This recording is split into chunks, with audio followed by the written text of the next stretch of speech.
Tudo bom, pessoal? Então a gente vai começar aqui os nossos estudos com o Botvinnik. Na enquetezinha do Instagram ganhou do Zurich 53. A maioria do pessoal aí preferiu o Botvinnik. E a gente vai estudar as partidas dele aqui nessa trilogia fantástica aqui. Olha os livros aqui, deixa eu pegar. São 3 livros. Tá excelente essa edição, capa dura, diagramação ótima. Tem gente que não gosta de notação descritiva antiga, né? Tá em algébra, quem quiser comprar o livro. E tá lá. Estratégia 1.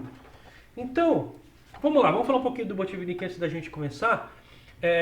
O Botvinnik, ele foi um dos maiores campeões do mundo. Ele é chamado de o patriarca, né, na Rússia, porque ele que moldou praticamente todo o sistema soviético aí de pegar jovens, dividir por categorias. Ele via as partidas dos jovens, ele deu aula para o Kasparov, todos os grandes mestres aí, os tops da Rússia passaram direta ou indiretamente pela mão do Botvinnik. Era realmente um monstro e trabalhava muito. Teve um trabalho colossal aí na sistematização do ensino do xadrez lá na Rússia. Ele foi campeão do mundo ali na época que o Alekhine, depois que o Alekhine morreu. O Alekhine, se não me engano, morreu em 1946. E aí o Botvinnik depois ele já ganha um torneio que fazem dos maiores jogadores aí, dos 6 melhores do mundo. Um deles não vai lá, se não me engano o Fine não foi jogar. E aí o Botvinnik ganha esse torneio, fica campeão do mundo. E depois, durante décadas, ele perde o título, depois ele ganha de novo do Smyslov, ele defende o título contra o Bronstein, ele depois perde o título para o Miguel Tal, mas recupera ganhando do Miguel Tal, até que finalmente o Petrosyan vai lá e arranca o título do Botvinnik. Bom, mas o Botvinnik foi um dos maiores campeões do mundo de todos os tempos. O jogo dele é extremamente lógico. Ele era engenheiro, a formação dele já diz muita coisa, né? Então ele tinha um raciocínio muito bem estruturado. Ele era extremamente perfeccionista. Ele é um cara que trabalhou muito. Para você ter ideia, ele tinha uma verdadeira obsessão na análise das próprias partidas e era muito meticuloso na preparação para torneios. Tamanha obsessão assim ele tinha, que ele chegou até a ter uma briga, um fight aí com o Kasparov, quando ele era professor do Kasparov, que ele não queria deixar o Kasparov jogar torneios abertos. Ele queria só que o Kasparov jogasse torneios fechados, né? Porque dava para você preparar, porque você já sabe com que adversários você vai jogar. Para você ter uma ideia aí do nível de perfeccionismo do Botvinnik, tá? Bom, tem várias curiosidades aqui do Botvinnik, mas se a gente for falar, o vídeo vai ficar muito longo. Então, vamos para o que interessa. A gente vai aprender muito xadrez com o Botvinnik por causa de tudo isso, né? Uma das coisas que eu acho que assim, é um grande truque para aprender xadrez é você ver partidas desses caras que se esforçaram muito para chegar no nível deles. Porque às vezes a gente vai ver, sei lá, você vai estudar partidas de um super gênio aí, sei lá, um Korchnoi, alguém que tem uma facilidade muito grande para encontrar lance. E assim, você aprende muito mais xadrez vendo alguém que passou por todos os estágios do que às vezes vendo um cometa assim, que o cara já chega lá, você não sabe de onde ele tirou os lances, né? Então, essa, ao meu ver, é a grande vantagem desse livro. Você vai passar por todo o desenvolvimento do Botvinnik. Para começar, na primeira partida ele ainda tem 14 anos. Então você vai ver todo o desenvolvimento aí do monstro aí, do Botvinnik. Tá legal? Monstro no bom sentido, né? O cara jogava muito xadrez, né? Ele chegou num nível assim espetacular, o xadrez do Botvinnik. Bom, então vamos lá.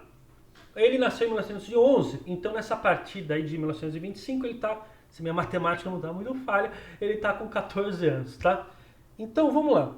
Ele tá de pretas nessa partida. Então ele tá jogando com um cidadão aí que a gente não conhece, um tal de Rivlin, Boris Rivlin, e o Botvinnik manda de pretas aí E5, tá? Uma coisa legal é você sempre botar o tabuleiro pro seu lado, de acordo com o cara que você está estudando. O Botvinnik está de pretas, Então a gente fica aí com as pretas aí para baixo, tá? Botvinnik manda E5. Quem já estuda xadrez há mais tempo vai estranhar essa jogada do Botvinnik. Por quê? Porque o Botvinnik ficou muito famoso aí jogando francesa, né? Peão 3 rei aqui, ou E6. E Caro-Kann, peão 3 bispo dama ou C6. Eu gosto de falar as duas anotações porque eu não sei que livro, qual edição de vocês. Os livros mais antigos usam a anotação descritiva, essa que a gente fala, peão 3 bispo dama, peão 3 rei. Os livros novos usam a descrição aí, algébrica, E6, C6, aqui no caso jogou E5. Legal? Bom, então o Botvinnik que manda peão rei, tá? Aqui você já tem um segredinho de desenvolvimento para o seu xadrez, né? O Botvinnik está mandando E5, posições do tipo aberta, né? Então aqui já vai uma dica. Você aprende muito mais xadrez nessa fase inicial de desenvolvimento jogando posições abertas do que posições fechadas, tá? Por quê? É matemático, pessoal. Se você joga posições abertas, vai ter mais coisa acontecendo no tabuleiro logo de cara. Você vai vivenciar mais ação, você vai poder encarar mais tipos de estrutura de peões, porque pode haver muitas trocas. Então, você aprende mais xadrez assim. Não é à toa, o Karpov, o sólido Karpov, ele jogava peão rei, pessoal. Peão rei na primeira fase do Karpov aí. E ele chegou com peão rei até o primeiro do mundo. Ele com o peãozinho rei ali, ele chegou a ser primeiro do mundo. Ele vai mostrar, ele vai mudar para peão dama depois. Mas na primeira fase aí, o Karpov também jogava peão rei. Então, assim, essa é uma dica. Se você está aí começando, jogar posições abertas, você vai aprender mais xadrez. Você vai ter um maior número de diversidade de posições enfrentando ali no começo, tá? Você vai aprender muito mais xadrez. É mais difícil? É mais difícil. Você vai perder mais partida? Vai perder mais partida. Mas você vai melhorar mais rápido, tá? Legal. Bom, vamos lá, senão vai ficar muito longo. O tal do Rivlin manda cavalo F3, lance muito comum, atacando o peãozinho de E5. O Botvinnik defende o peãozeto aqui dele com o cavalinho. Bom, bispo B5, tá aí. A gente chegou aqui na famosa Ruy Lopes. Ruy Lopes era um padre jesuíta e porque ele era espanhol, alguns chamam essa abertura de espanhola, tá? Então, espanhola, você vai ver aí nos livros, ou Ruy Lopes. Então, essa abertura tem essas duas possibilidades aí de você encontrar nos livros esses nomes. Bom, é uma das aberturas mais jogadas aí de todos os tempos. O Botvinnik manda A6, que é um dos lances mais jogados. Hoje em dia está na moda, chatíssimo cavalo F6, né? A rocha. Esse lance conduz aí, eu falo chato porque existe uma variante que ganhou, o Kramnik utilizou ganhando do Kasparov, a variante berlinesa, o muro de Berlim, que é super sólida, é uma posição muito fechadinha aqui. Em geral, roca, cavalo toma, D4, tira o cavalinho atacando o bispo, o cavalo aqui ataca o bispo, peão toma, bispo toma cavalo primeiro, toma, peão toma peão, o cavalinho tem que sair, toma, e você já está aí, você dá um pulo da abertura aí para um finalzinho. E, bom, e foi aqui que o Kramnik ganhou do Karpov. A gente não vai entrar em detalhes aí, isso aqui é uma das aberturas mais difíceis do mundo, é a coqueluche aí é a moda dos top GMs aí, ela é muito sólida, tem muito empate, tem muito, bom, enfim, não vou falar muito dela. Só vou dizer que na época do Botvinnik e, bom, até a época do Kramnik mesmo, ela era tida como horrível para as pretas, porque esse peão fica dobrado. Você tem aqui uma estrutura de 3 contra 4, só que com peão dobrado, e aqui a gente tem 4 contra 3 e um peão na quinta. Então o que eles pensavam nessa época? Que aqui o branco está posicionalmente ganho. A gente vai gerar um peão passado aqui com muito mais facilidade do que na ala da dama aqui para as pretas, tá? Então até então se pensava que isso aqui era um sacrilégio aqui, jogar isso aqui para as pretas, tá? Mas hoje em dia é uma das mais jogadas. E, bom, jogou aqui o aqui o A6, tá? Ok. Então o Botvinnik manda o A6. Bispo A4. Lembrando que também tem troca, né? Bob Fischer, que gostava muito da Ruy Lopes, ele jogava tanto o bispo toma cavalo, variante das trocas, como o bispo A4, né? Então era mais difícil para o adversário se preparar contra ele. Nunca dava para saber se ele ia na variante das trocas ou no bispo A4. Beleza, mandou o bispo A4, cavalinho atacando o peão, roque. Você tem a opção aqui de tomar e ir para variante da Ruy Lopes aberta, ou você desenvolve o bispo, que foi o que aconteceu, ele jogou o bispo para E7. Lembrando que existem duas formas aqui para o bispo jogar, né? O bispo pode desenvolver tanto em E7 como em C5. Vai ter que tomar essa decisão. Nem sempre jogar o bispo para trás é sinal de passividade, tá? Esse bispo em E7 aqui, na verdade, ele é um lance muito ativo, porque ele vai deixar essa casinha para o peão.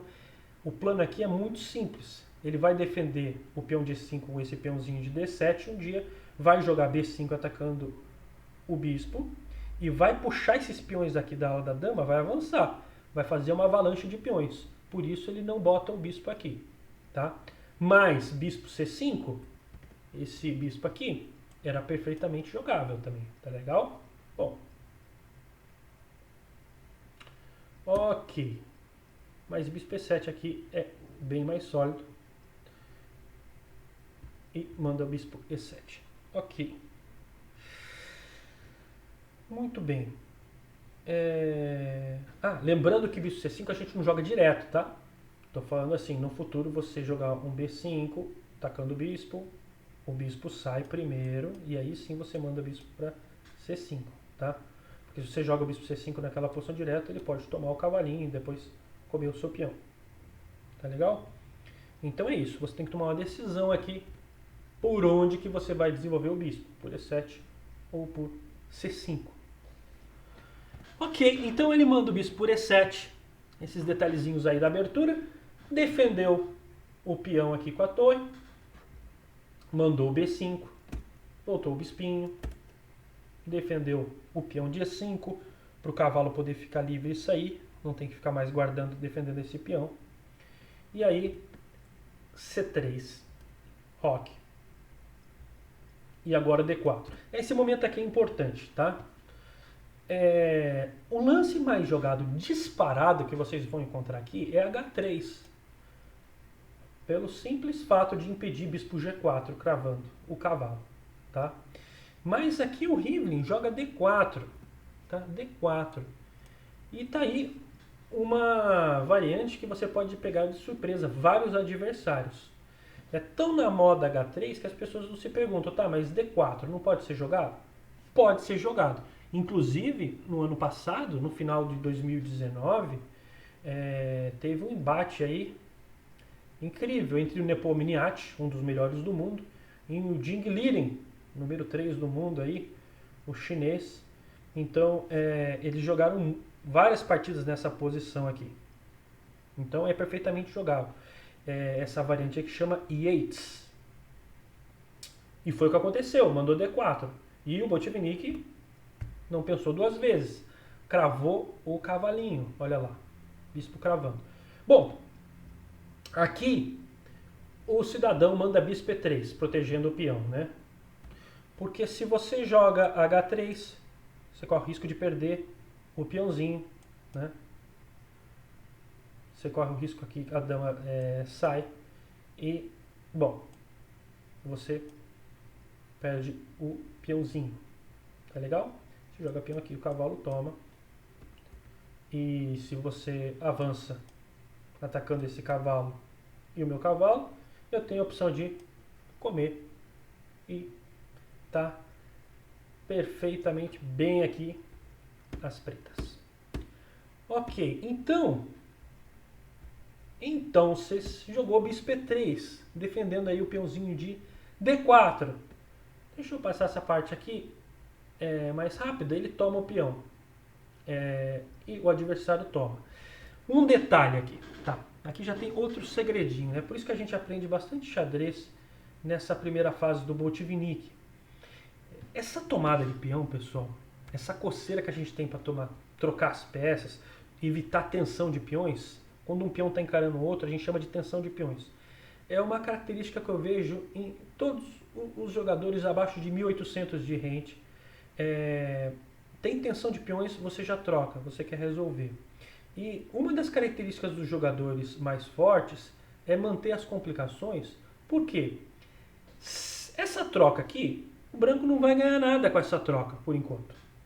Já que ele não vai ganhar nada com essa troca, deixa aquilo ficar, essa pulga atrás da orelha do adversário, né? Em toda a variante ele vai precisar calcular no meio da variante troca de peão. Então, não necessariamente você tem que sair sempre trocando os peões na primeira oportunidade que aparece.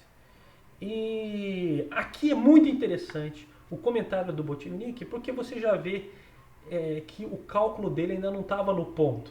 Porque ele não conseguiu calcular D5 direito, né? Ele mostra aí nos comentários essa variante e é muito interessante, né? Porque olha que, aliás, olha que legal, né? Você quando for ler o livro, para você treinar junto o cálculo, eu recomendo quando for uma variante curtinha, você parar e tentar enxergar os lances sem mexer nas peças, né? Então, para a gente acompanhar aqui, olha que interessante. Você vai tentar aí não mexer nas peças e só ler o livro. Nesse momento aqui, o Botvinnik ele dá a linha, ó, D5.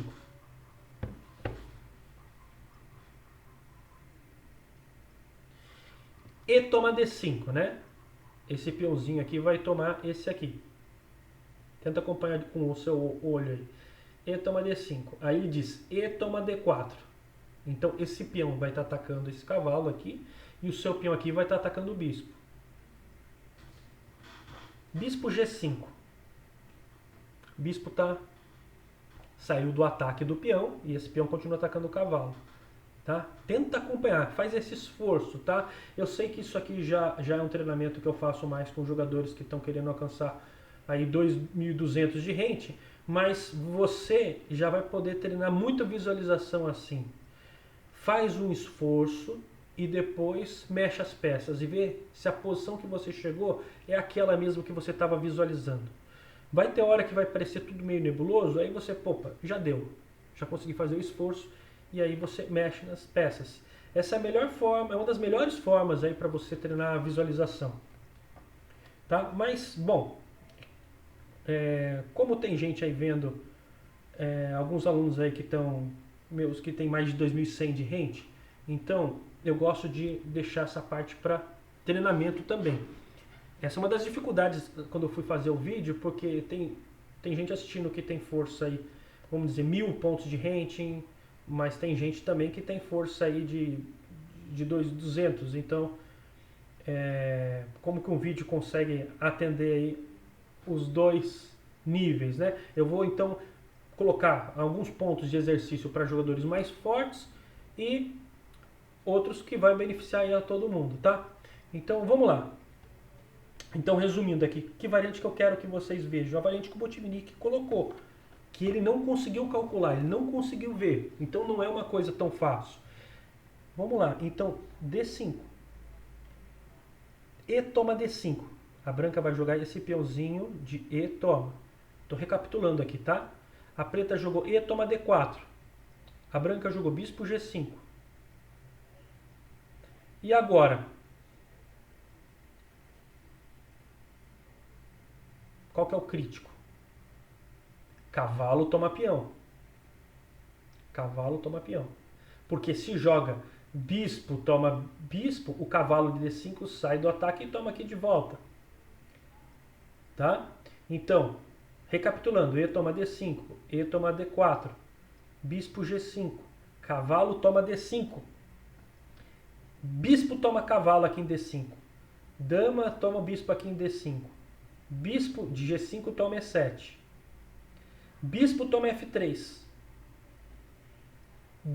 Dama toma F3. E aqui uma perguntinha, né? Depois aqui de dama toma dama, peão toma dama. Como que as pretas não perdem peça nessa posição final? Isso que o Botvinnik não viu, tá? Bom, Aí você pausa o vídeo e tenta encontrar. Na verdade, você no final joga uma torre aqui, cravando o bispo e recupera a peça. Vamos lá. A variante que o Botvinnik não viu era essa, ó. Toma, toma, joga, toma, toma, toma, toma aqui, toma, toma, toma, toma. E esse era o exercíciozinho que eu propus. Você encontrar aqui, naquela posição às cegas, esse lance, recuperando a peça, porque o bispo não pode sair que a torre pega a torre, tá? Então, eu acho muito legal assim essa série, porque o Botvinnik foi muito sincero, tá? Você tem livros aí sei lá, você pega os grandes predecessores do Kasparov, você vê coisas ali impossíveis de calcular, que eu duvido que o Kasparov calculou. Tá? É impossível, impossível. Tanto que teve ajuda de computador, era uma equipe por trás ali do livro. Aqui não, você está vendo o Botvinnik cru, né? E está sendo sincero, essa variante aí ele não jogou, tá? Não encontrou no tabuleiro. Então, se você não encontrou, saiba que você tá na mesma força aí do Botvinnik na época, tá? E esse tipo de treinamento que eu acho bom para visualização. Bom, mas vamos voltar aqui para a partida. Então, isso não aconteceu. Olha lá, o Botvinnik também não aguentava tensão de peões por enquanto. Joga peão, toma peão. Peão, toma peão. Não que peão, toma peão seja ruim, tá? Legal, pessoal? Mas assim, é um detalhezinho a mais aí pra gente sugar do Botvinnik, pra gente aprender aí. Então, aqui ele manda cavalo A5, atacando o bispo. Bispo C2. Falando sobre peão toma peão ainda, essa é a variante principal. Essa aqui é a variante principal dessa linha aqui. O cavalo ataca o bispo. E o bispo volta para C1. Parece um lance meio esquisito, tá? Mas não é tanto se você for pensar a fundo, porque esse peão depois pode mandar esse cavalo embora. E você pode depois manobrar o seu bispinho de C1 para uma casa melhor, tá? Porque em bispo E3, nessa casa, ele também não estava mil maravilhas, né? Na frente da torre. Em geral, não é bom a gente botar o bispo na frente da nossa torre. Ok, então, C5, né? Querendo brigar aqui pelo domínio central. Isso você vai ver em todos os bons jogadores de xadrez. Aí, para quem tem 1000 pontos de força, aqui você já tem mais um outro ensinamento, né? O jogador ali, conforme vai ficando mais forte, ele vai brigando mais pelo centro. Tá legal? O xadrez, eu penso que a cada 200 pontos, pelo que eu vejo dos meus alunos, já é um outro patamar, assim, é uma outra divisão, tá? Então, você ali tem, vamos dizer, 600 pontos de força, é uma. 800, 1000, 1200, 1400, 1600, 1800, 2000, 2200, tá? 2200 para 2400. Então, cada 200 pontos, a gente já vê uma grande divisão aí no conhecimento do xadrez. Então, para você que tem 1000 pontos de força, começa sempre a tentar dominar o centro, tá? Sempre botar peão brigando pelo centro, sempre visar aqui o centro. Bom, aqui mandou B3, expulsando o pangaré, e cavalo aqui em A5, tá? Esse aqui é um ponto muito importante, tá? Olha como é que eu falo que a gente aprende muito xadrez com o Botvinnik. A gente acabou de falar do centro, né? Qual lance a gente briga mais pelo centro? Cavalo A5 ou cavalo B6? Cavalo B6, né? Então cavalo A5 é um erro do Botvinnik aqui. É um erro que podia ter custado a partida, tá? E é um erro muito comum, tá? Aqui o lance correto é cavalo B6. Como eu disse anteriormente, teve um embate épico aí ano passado, nessa posição aqui, entre o Nepomniachtchi e o Jing Liren. Jing Liren, o chinês, ele é um ferrenho defensor aí do clássico do E5, tá? Ele joga essas posições abertas. E o Jing Liren aqui, lógico, estudou muito xadrez, sabe aqui que cavalo B6 é melhor e mandou em todas as partidas aqui cavalo B6, tá? Mas o Botvinnik, olha lá, ele ainda não é o Botvinnik famosão, né? Campeão do mundo. Ele manda o cavalo em A5, tá? Então, aqui outro erro do Botvinnik. E como as brancas exploram esse erro? Então aqui é muito instrutivo, porque essa posição cai bastante. D5, exclama. E aí você corta a casa de C6. Esse cavalo aqui, ó, para voltar para a partida, vai demorar pra caramba, né? Porque como é que ele volta para a partida? Vamos supor que ele volta por B7, né?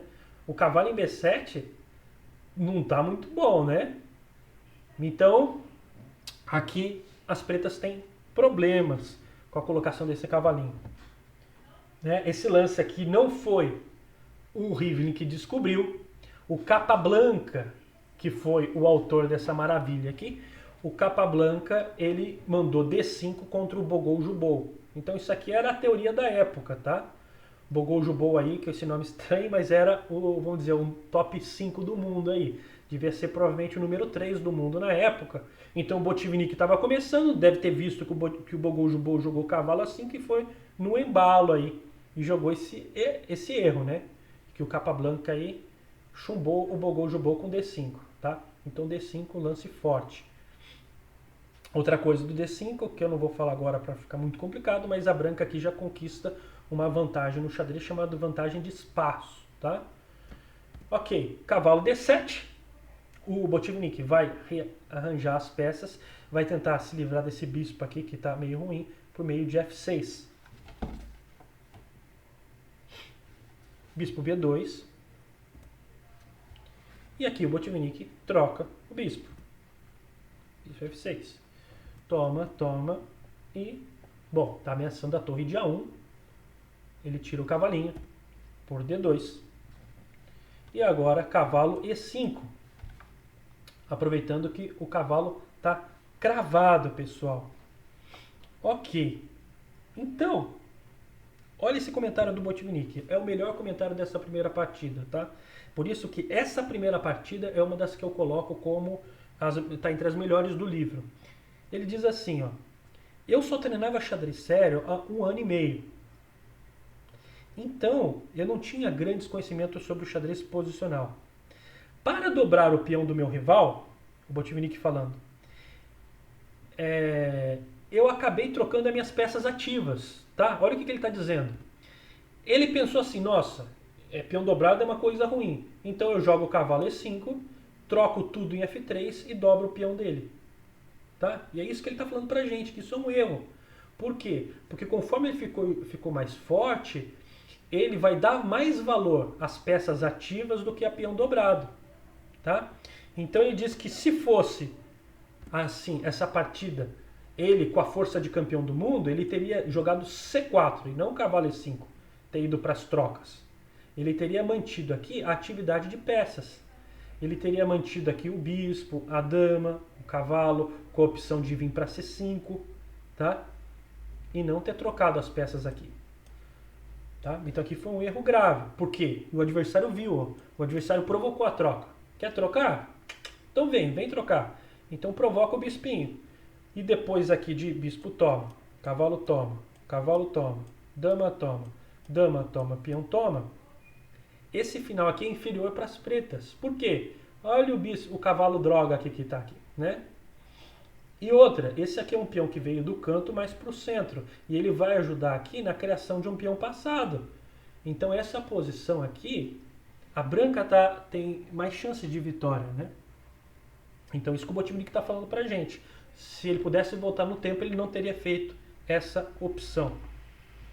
Torre F8 e F4.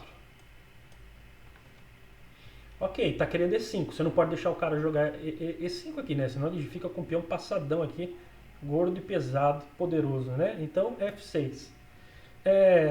Torre E3. Tá querendo dobrar as torres para mandar o E5. Ele vai impedir com torre E7. Melhora um pouquinho a posição do rei, trazendo para o centro. Sempre é bom nos finais a gente trazer o rei para o centro. Torre A E8. Torre A E1. Rei F7. E aqui nós estamos nessa situação onde as brancas têm o domínio aqui do centro, tá? G6 aqui. O Botvinnik manda G6. Rei G4. E aqui, rei G7. O Botvinnik percebe que o melhor plano para ele é tentar de alguma forma trazer o cavalinho e situar em F7. Né? Vai ter que fazer uma longa caminhada até F7. Por exemplo, poderia mandar para o B7, B8, F7. Né? Essa seria a maior resistência para combater o avanço do E5. Ok, então aqui o adversário do Botvinnik manda H4, correto. Cavalo B7.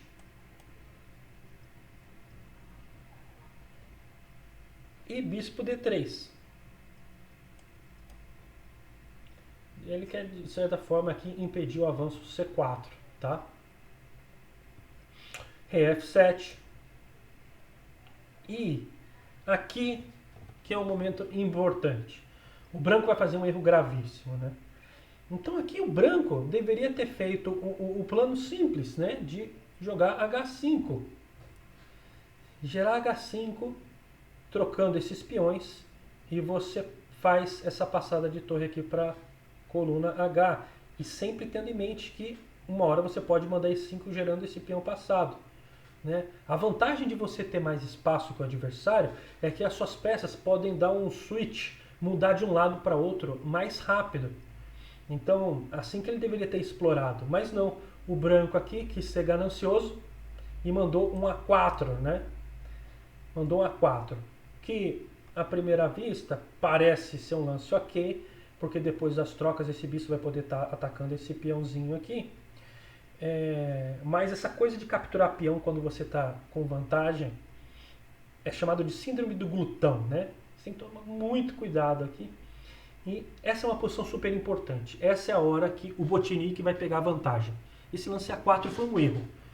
Então, quando você vê num livro um diagrama, muitas pessoas falam, como é que você vê uma partida de xadrez? Quando você vê um diagrama, você tem que pensar assim, a editora quis ganhar dinheiro. Quer dizer, quis colocar um diagrama ali. Ela perdeu dinheiro, perdeu tinta para desenhar um diagrama ali.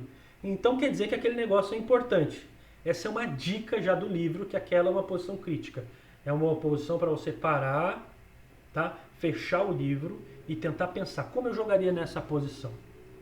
Nem toda posição você vai fazer isso, senão vai ficar muito desgastante. Mas nessas posições onde tem diagrama, pessoal, separe e tenta descobrir o lance aí, o que você jogaria, e depois compara com a resposta do autor. Então, aqui, qual foi o lance que o Botvinnik jogou e mudou a partida aí? Ele que pegou a iniciativa, ele que começa a pegar vantagem. Então, pode pausar o vídeo. O lance foi C4, exclama, né? C4, exclama. E depois de toma, ele simplesmente toma o outro peão. Deu um zigue-zague e ele gera aqui uma vantagem no xadrez chamado peão passado. Olha aqui, ó. Fora que agora ele tem essa casa aqui para esse cavalo. O cavalo que estava morto ressuscitou, né? Os milagres da ressurreição acontecem direto no xadrez, quando a gente pega o jogador cometendo blunder, né? Olha lá. Então, agora ele tem essa casinha de C5 para o cavalo. Olha que posto incrível, né? O bispo volta atacando o peão e o cavalo fica nessa casa majestosa aí, defendendo esse peão passado.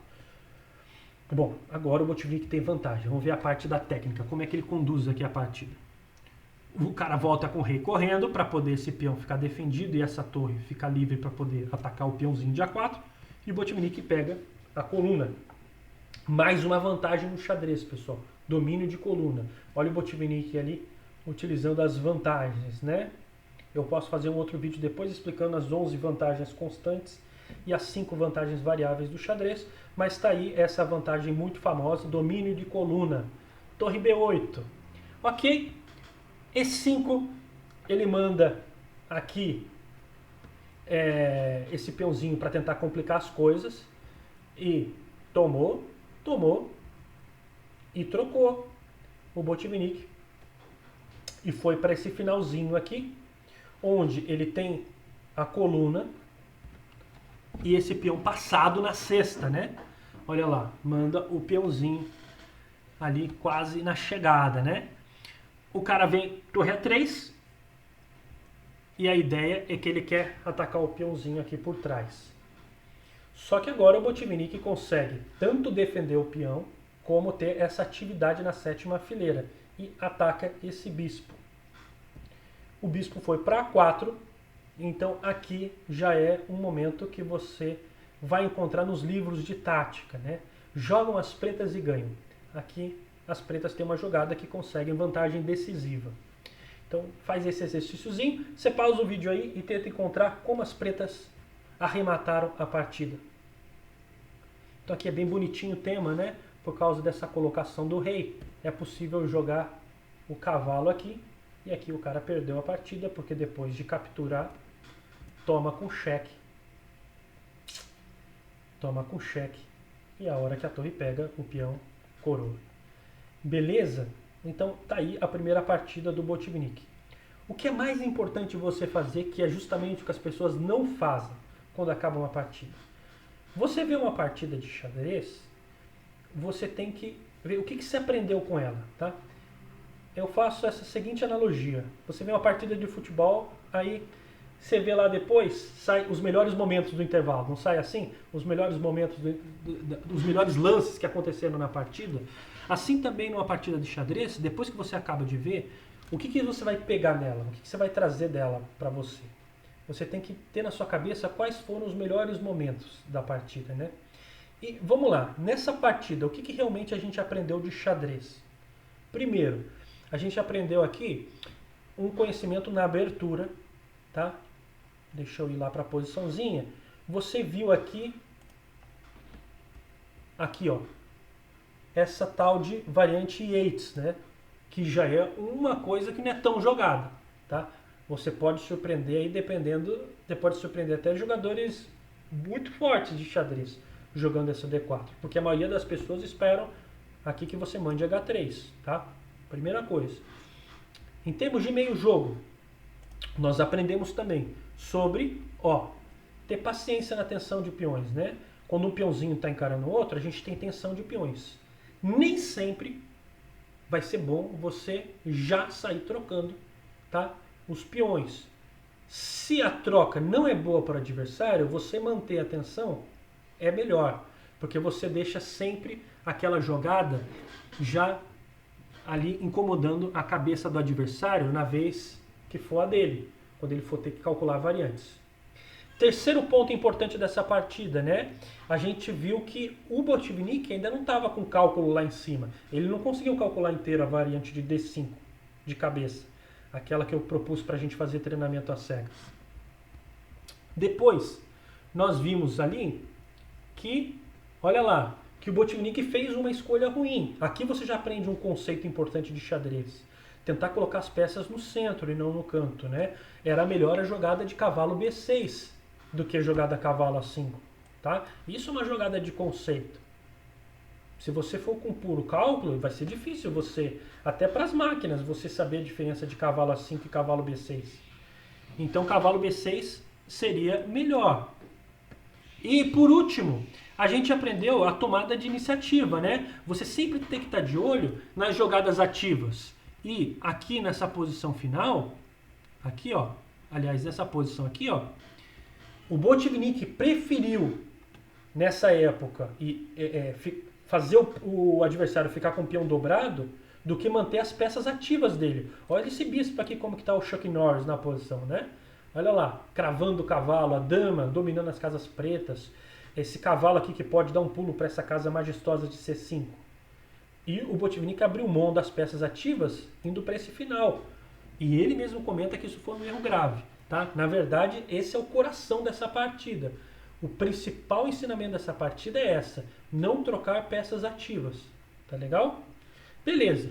E por último que eu vejo de mais importante é a situação aqui no finalzinho, onde o adversário mesmo melhor comete um blunder e você sempre tem que estar com o radar ligado se você tem oportunidade de pegar a iniciativa.